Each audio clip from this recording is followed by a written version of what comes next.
Hello, everybody. It is Tommy Two Stoned in the house. I heard y'all were doing a $2 dono train. And so I decided I should pop up because who better to help with the $2 dono train than Tommy Two Stone? So, what we're going to be doing is we're going to be getting into another game, but first we're going to go over some information because we are here to support charity.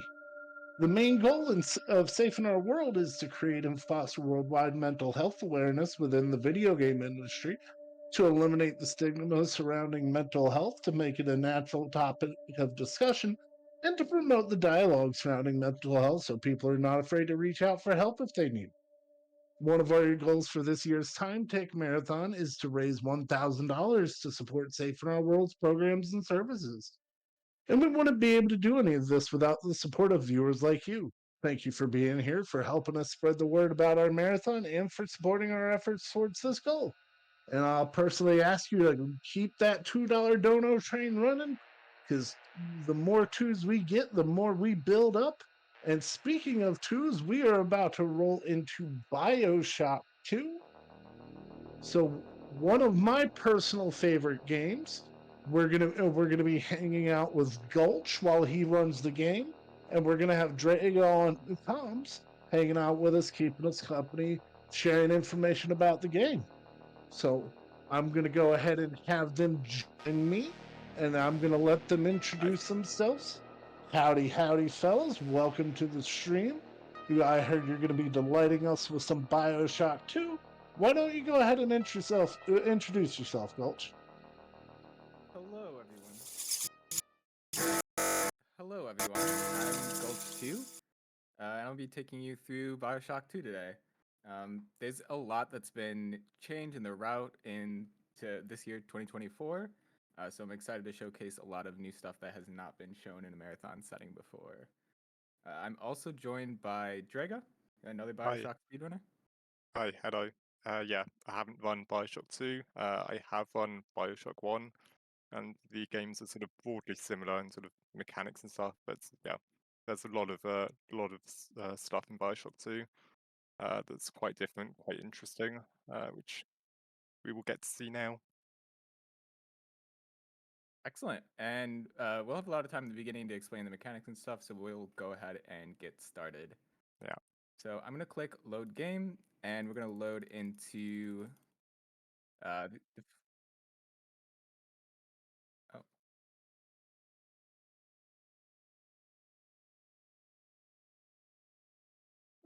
As you can see, Gulch is just getting everything set up real quick. I do see a lot of saves for the game.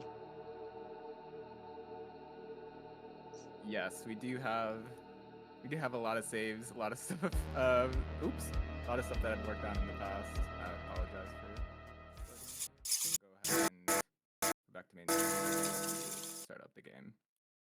Okay, not a problem, not a problem. All right, so I'm going to load into Adonis Luxury Resort. That's the first level of the game, and it'll skip over a beginning cutscene here. So time will start once we get control of our character.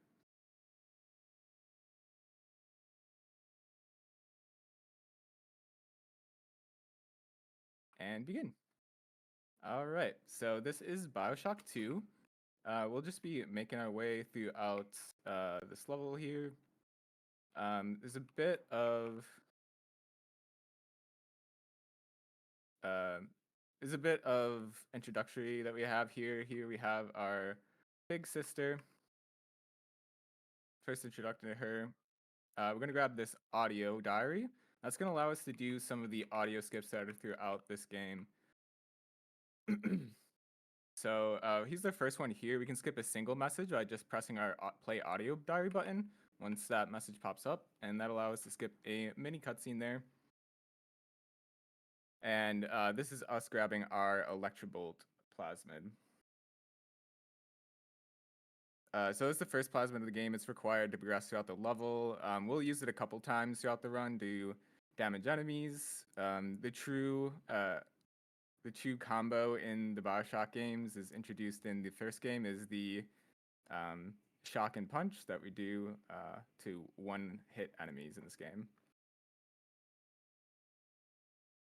I am so sorry. Can we pause for a second? Yep.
So here we just got Electrobolt. We have to shock this panel in order to open up this door here. There's also a panel here that we have to shock in order to activate the door to the next room. There's a look trigger over here that I'm kind of spamming my mouse at in order to progress into the level. So that look trigger is needed in order to open this door here.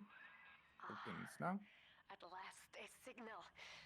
You, who are bringing this dead city to life, listen. We have a familiar face, Tenenbaum, if you're familiar with the Bioshock series. So also in Bioshock 1. She's going to be guiding us throughout the game. We play as an alpha daddy in Bioshock 2. And our objective is to reunite with our sister Eleanor, who we got separated with.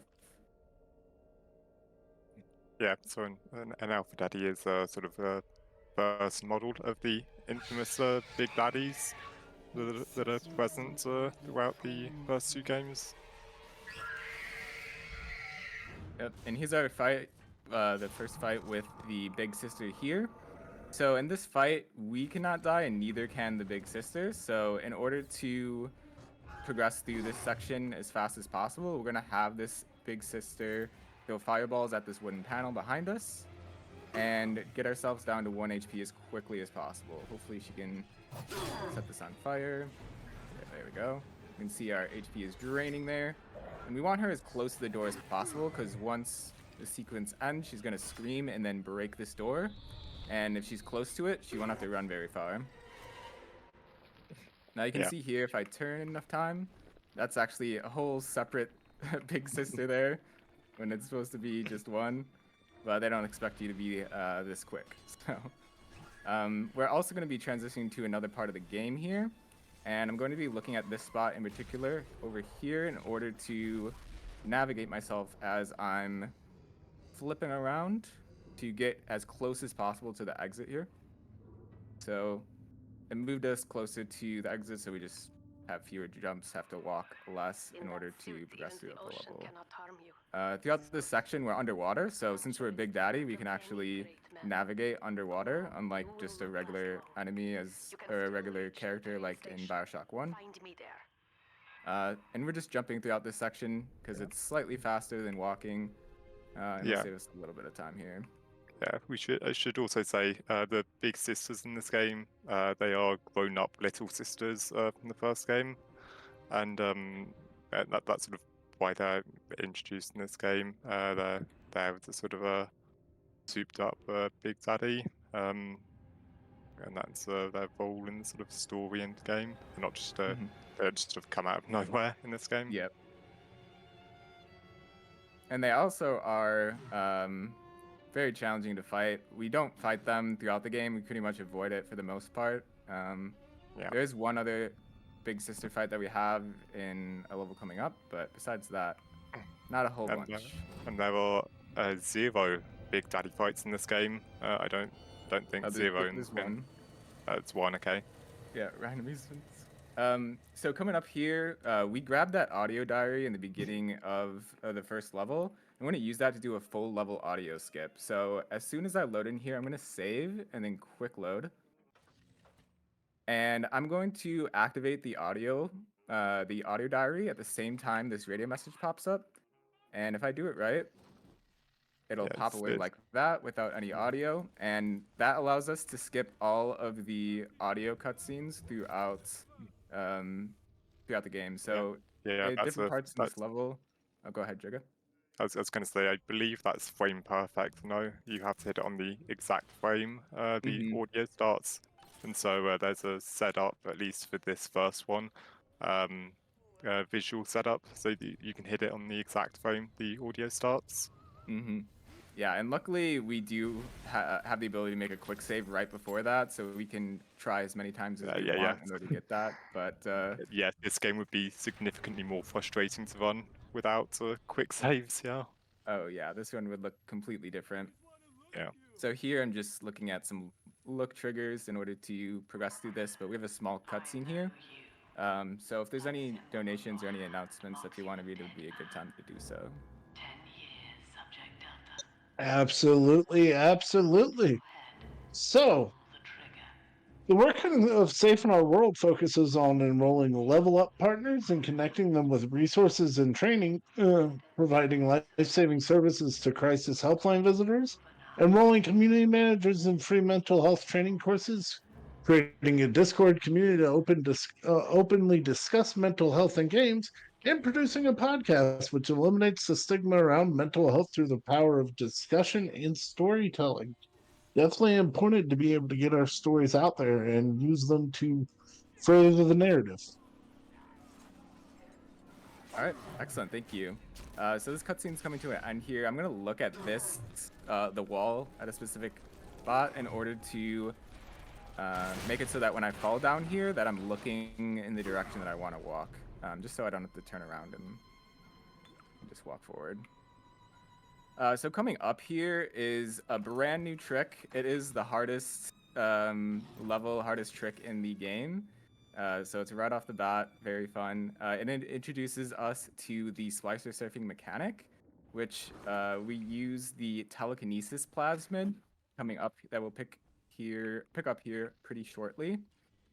And we use that in order to do things such as fly around the map and also clip through walls.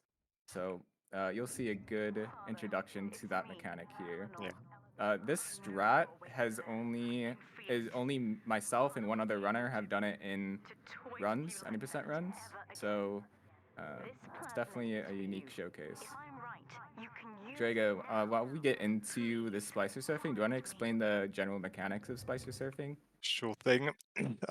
So it was originally found in Bioshock 1 and then found it also works in Bioshock 2. The idea is that you can walk onto the top of a splicer's head, as you're about to see here. You can walk on top of a splicer's head, and then if you kill the splicer whilst you're on top of its head, you get sort of attached to the splicer. And so you can use telekinesis on the splicer, and that allows you to sort of fly about with it. And this on its own is, well, to begin with, it's just a good way to move about the level quickly, because it moves you much faster than just walking around. But what's far more significant for the speed run is that the splicer body can clip through walls, and since you are sort of attached to the splicer body, it lets you clip through walls as well. And so you're about to see that here, the first sort of instance of clipping through a wall. Mm-hmm. So here, this is actually a place where there is a small area without collision. So right now, I'm trying to get the body on the left side of its body. So I want it to be laying on the left side. That is how we want the body to lay most of the time because it's what gives us the lowest height when we're using the telekinesis. If we have it on the opposite side of the body, if he's laying on the right side, he'll get a lot of height when we go to fling on him. So here I'm trying to squeeze through this small gap here, get the splicer up, and we're trying to skip an elevator ride here. I love the surf. I love the surf up the elevator. It's very satisfying once you get it. Yeah. This is extremely tricky. Requires a lot of trial and error and precision. This might work. We're getting stuck. Now let's try again.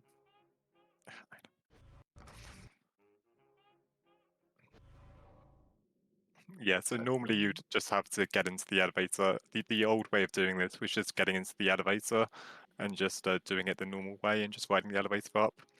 But doing this is well, it skips the elevator ride and also lets us keep the splicer body and lets us do another splicer surf in the area coming up.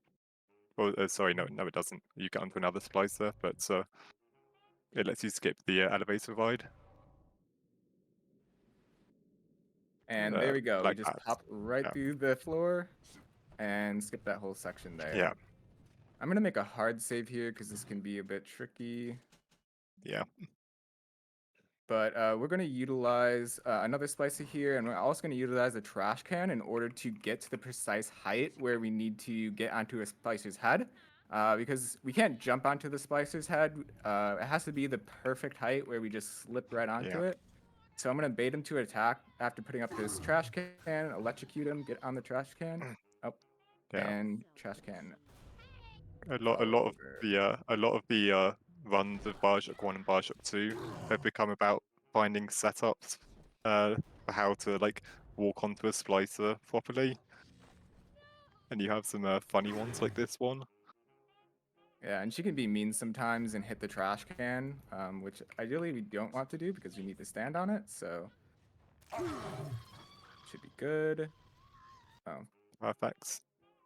looked good, but did not. Yeah. Yeah, this one is pretty particular. There we go. And we'll just kill the enemy. And every time I save here and I have to reload in order to stay on top of the splicer, it isn't like that in Bioshock 1, but for some reason in Bioshock 2, you uncrouch, which removes you from the body if you don't reload. So Yeah, you can, and we're about to see the first sort of major skip of just clipping through a wall instead of actually doing the intended routes. Because the end of level trigger here is still active, even though you haven't completed some of the previous objectives. You can just clip through the wall and just activate it. okay. Thought I almost clipped Like all the that. way through. If you clip, so I clipped into the train, I was still stuck in it. If I can get all the way through and be able to walk around, it actually saves me about 12 seconds because I don't have to wait for this door to close to open up. It just opens up automatically. But for some reason, if you're stuck inside the train, it likes to take its time because it's confused what's going on, just kind of like how I am. I didn't know that's why you were so excited whenever you clipped all the way through. Yeah, yeah. There's a reason for it, Yeah. not just for show. Yeah. So here I'm going to set up for another full level audio skip. This one probably saves the most time out of all of them just because it's the longest level in the game. So I'm going to line up with this door at a precise angle, save once I see my gun pop up. I'm going to reload for consistency of the audio skip and hopefully press the audio button at the exact time when that message pops up. So there we Second go. try, not bad. Yep. And again, that is a frame perfect trick, so it's very tricky. But we luckily we have multiple saves, multiple attempts that we can do, infinite number. So Rhine Amusements is one of the most infamous levels in this game for speedrunners because it is impossible to break. So we've invested so much time to find any little small skip in this level, but it is one of the only levels in the game that is mostly played in the intended route. Yeah, so there here, was some small things, but there is no sort of major, there's no splicer stuff straight to the end of the level, nothing like that. It's largely just optimal intended routes. I'm going to pick up our machine gun here. We're going to use that for some fights later on. It's just a very good weapon to have. Kind of replaced our rivet gun as the main weapon. And coming up here, we're going to have our first tonic of the game. And it's Fleet Foot. And it just lets us move around faster on foot. Now, that won't be as pertinent once we get into the later portions of the game because we're going to acquire an ability called Drill Dash. And that's going to allow us to move around by using our drill fuel and dashing around the map. You'll see what it looks like, and it's a very fun mechanic. It's what got me into speedrunning Bioshock 2. So we're gonna throw these 2 barrels at this Big Daddy, bait him into the water, and then shock the water. And we're just gonna continue shocking him and whacking him till he's dead. And that is the only Big Daddy fight in the whole trilogy speedrun of Bioshock. So if you play Bioshock 1, 2, and Infinite, this will be the only Big Daddy fight that we have, which is pretty silly since they're such an iconic figure. So we just picked up our little sister, and now we have to do some harvests. So the whole reason that we have to do these harvests is because in order to leave this level, we need to melt the ice. And in order to melt the ice, we need incinerate. In order to get incinerate, we need Atom. And in order to get Atom, we need to do these harvests. It's no real good way around it, and it's the reason why this level is so long. Yeah. So here, we're going to be setting up in this corner here. We're not actually going to kill any of the splicers. We're just going to shock them with the Electrobolt. And what this is going to allow us to do is it'll make the second harvest that we have to do in this level. It'll make it so that none of the splicers spawn, and we don't have to worry about defending the little sister. So that'll give us ample time to run around the next area and collect different, money, ammo, things that we'll need throughout the run in order to make this run as fast as possible. With the recent changes to the route, the money routing is kind of important because you can run out of money. And we use money to primarily buy drill fuel, which is what we use to use our drill dash ability, which you'll see later on in the run. But it's important that we pick up as much money as possible in order to make sure that we have drill fuel around the run, and we're not doing any walks of shame without having our drill dash ability available. Yeah. So, just to jump in real quick, y'all, as we are making our way very well through the game, did just want to remind everybody that we do still have a milestone and an incentive going. For Nightmare Cart, we have either submit life or refuse, where we will get an extra boss fight if we refuse to surrender our lives. And then for Alan Wake 2, we actually have a milestone where if we hit $665 of our goal, Sweet Pea will perform the Champion of Light dance. I think we all want to see that, and we're only $192 away. Who doesn't love a good dance party? Right? All right. So while this harvest is going on, you can see that there's no enemies bothering the little sister, so I can kind of just walk around and do what I want to do. And pick up some rivets, money, Eve, everything I'll need throughout the run. Yeah, and this happens because you didn't kill any enemies in the last harvest. And for some reason, that glitches this harvest so that it doesn't spawn any additional enemies. I'm also going to try for a little jump that saves a solid half second to a second. If I get this up right, I can potentially skip having to walk around that, which is a very short amount of time second save. time save, yeah. Yeah, but we have the time, might as well set up and go for it. Yeah. So we're gonna grab this sister. I lowered my HP because we're gonna be setting up for a death warp here. I'm also gonna grab this barrel because we're gonna use it to perform that death warp. See, Let's got the go. jump. There we go. Half second saved. We're crazy. So we're gonna be delivering the little sister here since we did both of the harvests. Yeah. Now we either have to decide if we want to save the sister or we want to harvest her. I think we should save the sister, but That's a good point. I don't know. I I agree. don't know if Gulch will agree. I'll definitely agree with that. We used to harvest the sister in order to get more Eve, but the harvesting animation is like 5 seconds or 6 seconds slower than saving. So we routed out some of the plasmids in order to save 5 seconds here. So we're gonna rescue the sister. Yeah, he used to harvest the sister. We used to get a plasmid decoy, a plasmid called decoy, and also an extra slot and things like that, but we routed that out. So it makes this- some of the areas harder in the game, particularly Popper's Drop and the last level. But we'll point that out once we get there. Dying in that specific corner sends you to a different visor chamber than if you die elsewhere in that level. There's a few areas like that in both Bioshock 1 and 2. No idea why it happens, but useful for us. That sends us to a much, well, not much, but a faster visor chamber for us. Yep, we skip a lot of walking there to do that. Yeah. So here we just bought Incinerate, which is what we need to leave level. So now we're going to be forced into this big sister fight, but we can actually sort of skip it. So we're going to grab another barrel to perform a second death warp. Oh, that's unusual. Usually there's not a slicer there. I was scared that he's gonna chase us, but okay.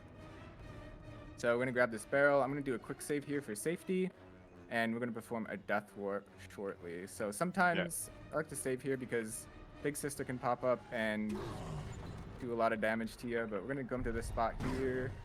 Yeah. And that's another example of where dying in a specific spot sends you to a different visor chamber.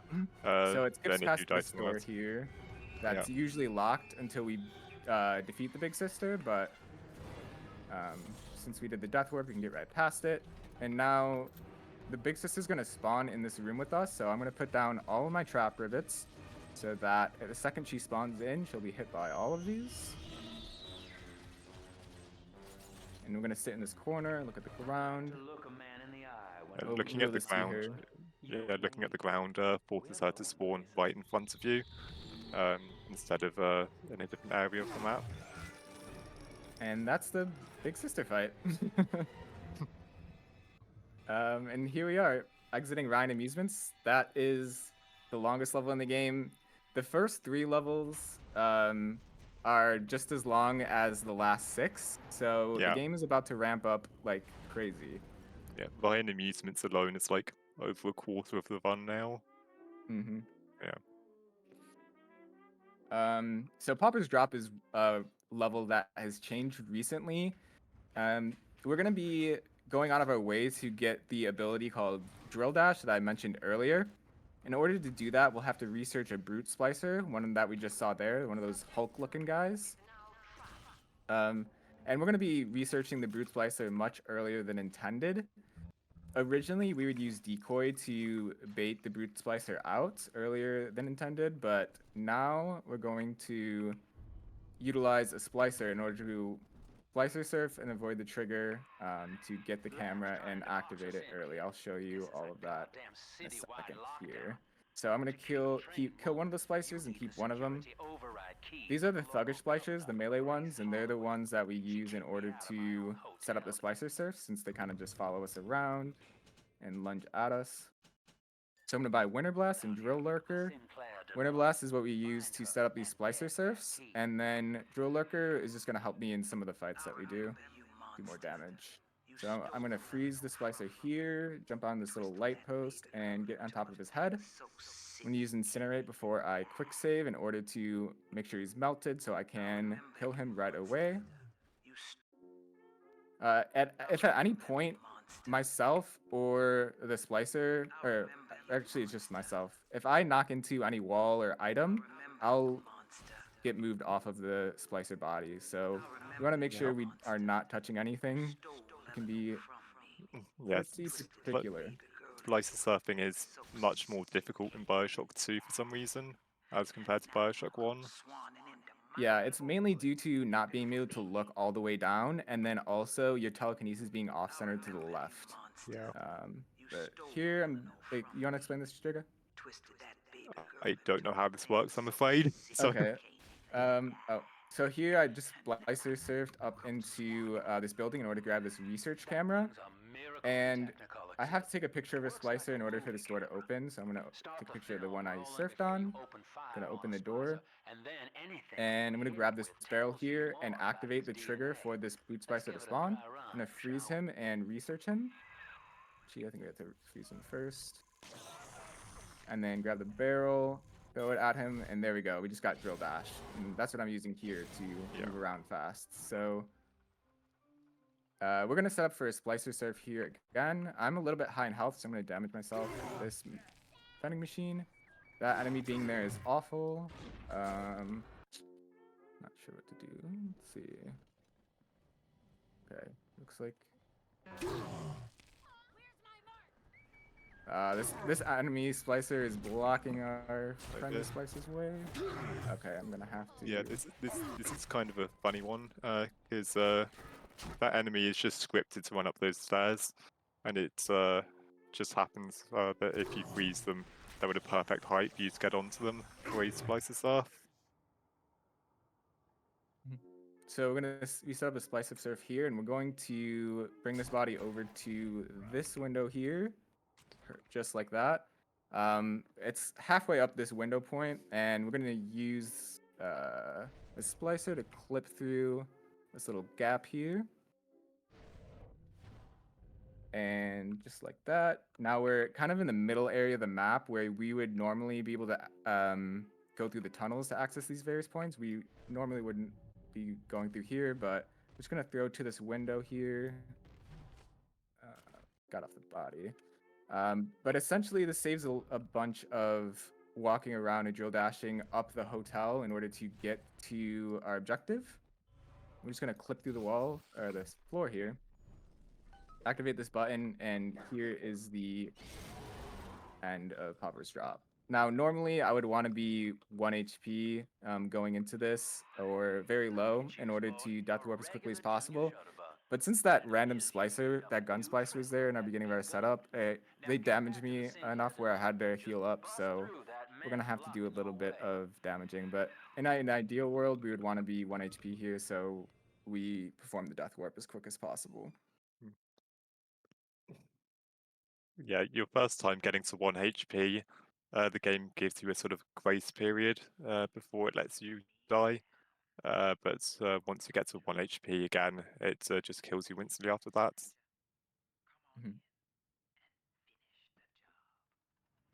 So we have an option either to spare Gracie or kill her, and we're gonna choose to kill her only because she has money and well, she has an auto hack dart that we used before, but with the current route we don't actually use it. But we just mainly need the money. She has a lot of it, so unfortunately we can't spare her. But since we death warp through here, somehow we activate at the beginning Vita chamber in the run or in the level, so that the exit is right where we are when we respawn. So that's super convenient. Don't know why that happens, but we'll take that. So normally you would have to backtrack all the way through the level just to get to the end, but for some reason, yeah, we can just death warp to it.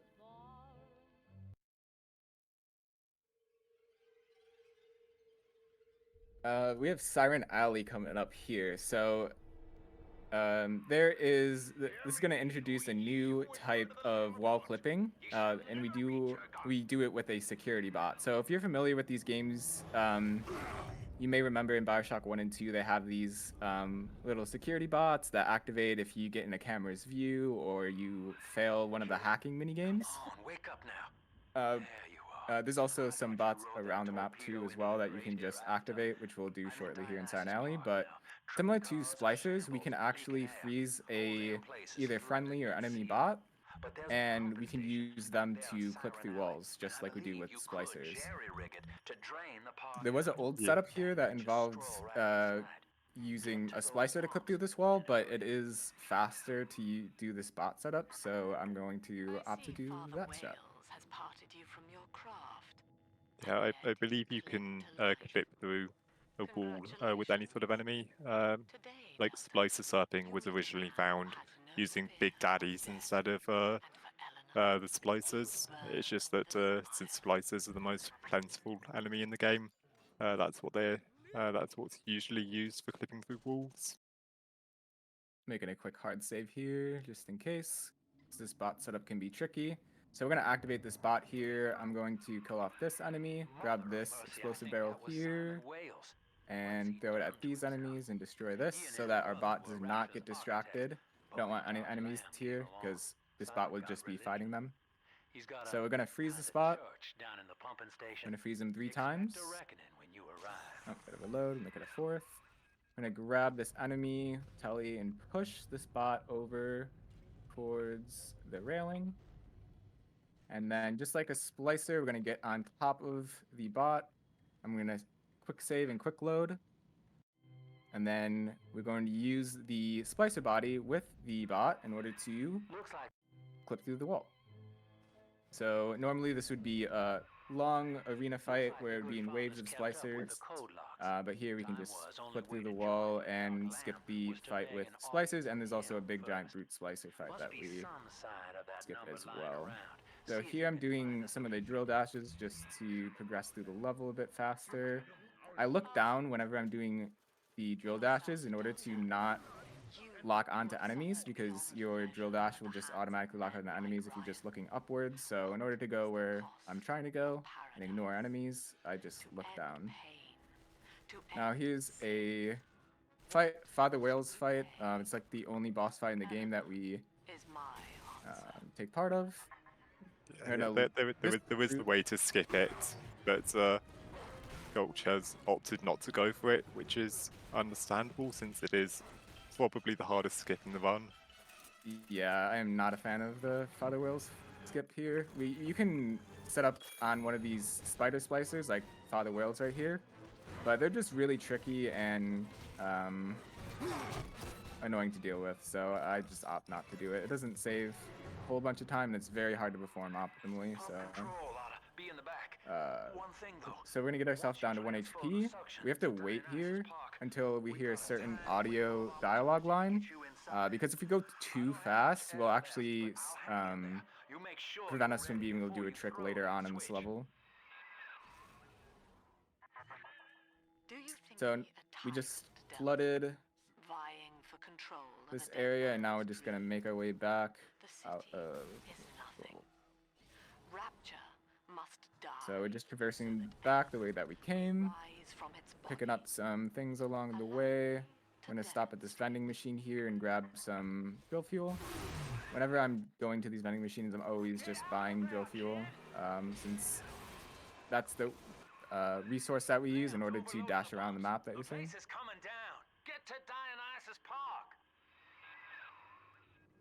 And here, again, we're underwater. It's always faster to jump while we're underwater, so we're just going to be hopping around. And coming up here, there is a... what do they call it? The flood chambers. It's going to be not filled with water, so we're going to be able to take our weapons out and drill dash. And that allows us to take our drill out in water, so we can drill dash through this last section instead of jumping, which is much faster.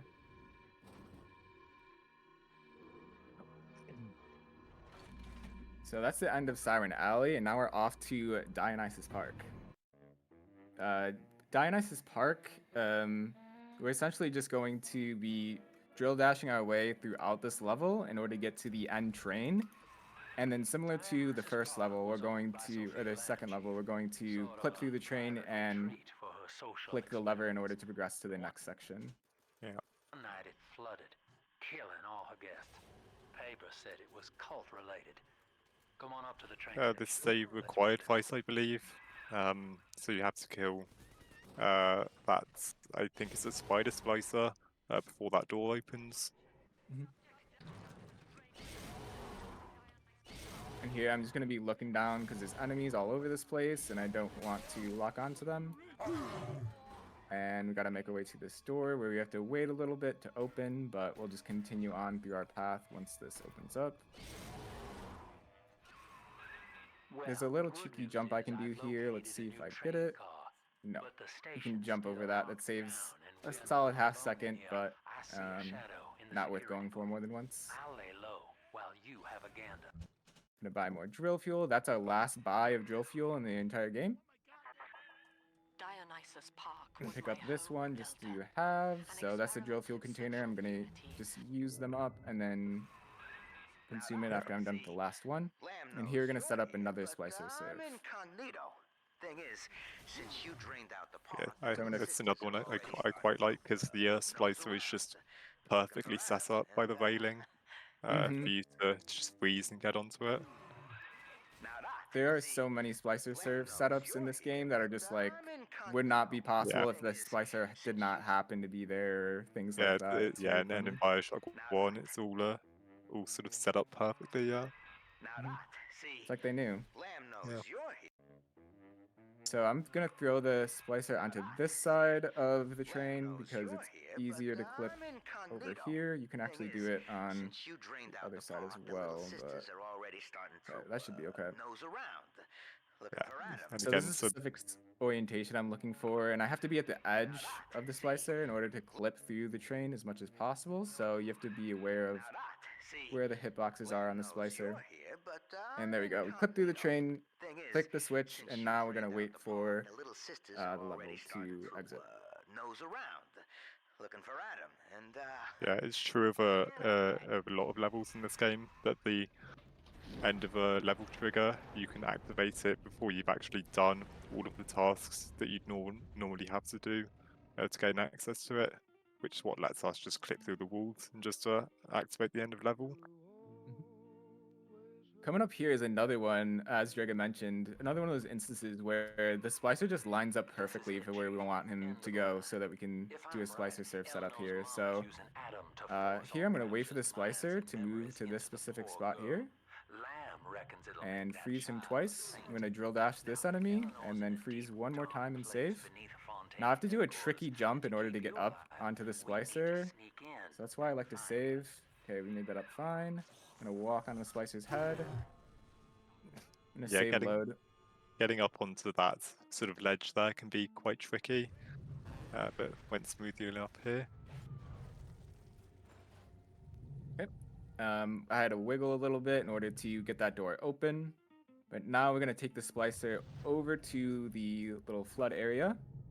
That was a great throw. And we want him close enough to the door so that we can exit when we flood the pressure chamber. And we also want it close enough to this lever so that we can hit the switch. So this is perfect. Now I'm going to activate the trigger and I'm going to spam my swap tele or plasmid button in order to bring out my plasmids. Yeah, there were two things that can go wrong here. Either you don't pull out your plasmids, or the body can start to float in the water, which doesn't let you do the splicing stuff after that. And there we got our plasmids out. We have telekinesis, so I'm going to get them out of the door. So now we're in the water area. Splicer surfing in the water. And going to bring them up here. And we're about to skip one section of the game here, Fontaine Futuristics 1. And there's also another section that we're going to skip to another trick. So this is the throw to skip past the first section of this game, this level. Yeah. And then over here, I'm going to set up the clip in order to skip the whole second section of this level. Yeah. I'll just you can explain quickly this. add the reason the previous throw looked funny is because this game has what are called no player zones, which are areas that the player model can't go through, but splicer bodies can. And so he threw the splicer body through the no player zone, and since the player was still attached to the splicer body, once the splicer exited the no player zone, you sort of the player view gets teleported to where it is. That was a really good Fontaine Futuristics, by the way. Thank you. Yeah. Yeah, that level is So, not easy at all. Yeah. So the second part that I did there was throwing the splicer in a precise location where we were able to clip him through into a section where we could exit and hit the button to the end. That Fontaine Futuristics 2 skip, which is that second part that we just did, Wasn't discovered until semi-recently, about a year ago. So Yeah, it's a very scary skip, but speaking of scary skips, yeah. have this level has gone through so many iterations, probably 5 different, and this one is probably the easiest, but still very hard. So we're going to utilize a bot similar to what we did in Siren Alley to clip through the end of this level here. So we can, just like some of the other levels in this game, we can just activate the level by hitting the door or the switch. So here I'm going to activate the bots and fail a hack in order for them to come right to me. For some reason that just happens. And going to set up this little medical gurney to get on top of this bot. And we're going to use this medical gurney to push ourselves through the wall and clip through this door here. This saves this whole long section of the game that has a lot of cutscenes and a section where we play as a little sister. But if we do this right, Yeah, yeah. As I said, there's the way I know of doing it beforehand was using the big sister to clip through this door, and that was it looked incredibly painful to try to do. just like that, Yeah, I clip through the wall. So we push the bot through, and I stayed intact through. We just exit the level here. So now going to Inner Persephone, which is the last level in the game. This is the last level that we have a full level audio skip. So I'm going to save here in the beginning. And just got it. So it popped up, didn't say anything, and popped away. That's how we know we got the audio skip. And this last level, the longest in the game glitchless, but actually one of the shorter levels in the game in 90%. So we're going to be setting up I think, here in a specific spot in order to bait a splicer attack and use them to perform a splicer surf. yeah, another one of those setups that's just perfect for us with splicer stuff. Okay, so he did not do exactly what I needed him to. He needs to run over here and melee just like that. I'm going to get on top of his head and set him on fire. Now this one is very difficult because we don't have decoy, so we have to do this fast in order for us not to be attacked by this brute splicer. So you can hear him kind of grunting in the background. We're going to try to ignore him and just do this as Yeah. fast as possible. The attacks from the brute splicer knock you off the body, so you need to be fast before he gets a chance to attack you. And he will hunt you down very fast. Yes. He does. Okay, I'm actually going to reset that. Even though I made up where I wanted to be, it wasn't in the exact right position where I would have to move it, and the brute slicer would have just attacked me before I was able to do anything. So this looks okay. I'm just going to save load and try to clip into the final door here. So time will end once I reach the elevator.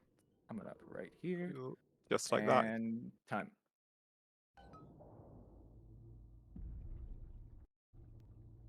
All right, Very then nice. that's Yeah. Bioshock 2. That was pretty smooth run. Yep. Thank you so much, Drago, for joining in commentary. That was a lot of fun. Thank you for having me. It was really good fun, yeah. If you want to follow me, you can find me at twitch.tv/Gulch2. Drago, where can they find you? You can find me at twitch.tv/Drager, and then at the end an underscore, because I can't get just the Drager name, but Drager with an underscore at the end. Okay. Thank you both for the excellent run of a wonderful game that I absolutely adore. Thank you for participating in our fundraising. Yeah, thanks so much for Thanks having so us. much. Yeah. Okay, then, everybody, we're going to be going to a brief break before I come back to you for our next game. And then, Father. But we're just going to be wrapping up watching the ending of this one first. Evil is just a word. Under the skin, it's simple pain. For you, mercy was victory. You sacrificed, You enjoyed. Yeah, we miss a lot of the context of the story just through clipping through most of the levels, but Mother believed this world was the endings can be better. different depending on She was wrong, Father. the how many We sisters are you save or how many you harvest. And in forgiving, we Which left ending is the door this the open good for her. ending? Because we saved the one sister we in Yeah, I contact believe with. so. I'm really not Okay. sure. So typically there are three endings or two endings. The first one only has two.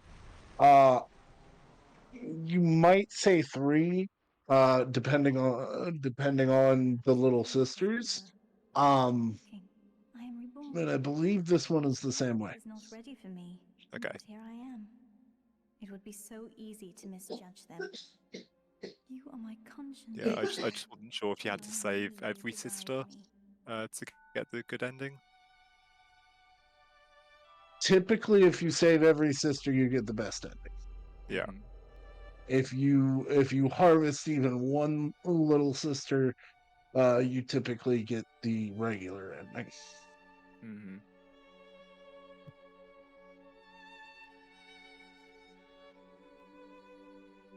You will always be with me now. If you have not played the Bioshock series, Your drive. it is a series I highly recommend, whether you're going to speed run it or not. My shoulder. It'll Spring. you don't get to see a lot of it, of the story in the speed run, but it's a good story. It'll play with your heartstrings. Mhm. And definitely check out the DLC for this game because it is a great piece of content that I think everyone should check out at some point, especially if you're a fan of the Bioshock series. That speedrun consists of bot clips.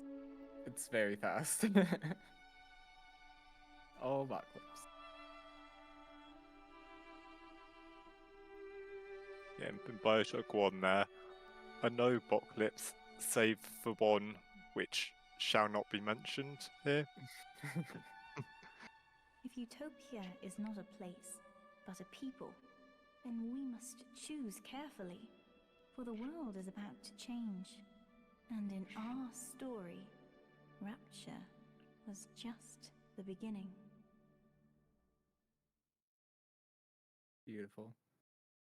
Skills. Love that game.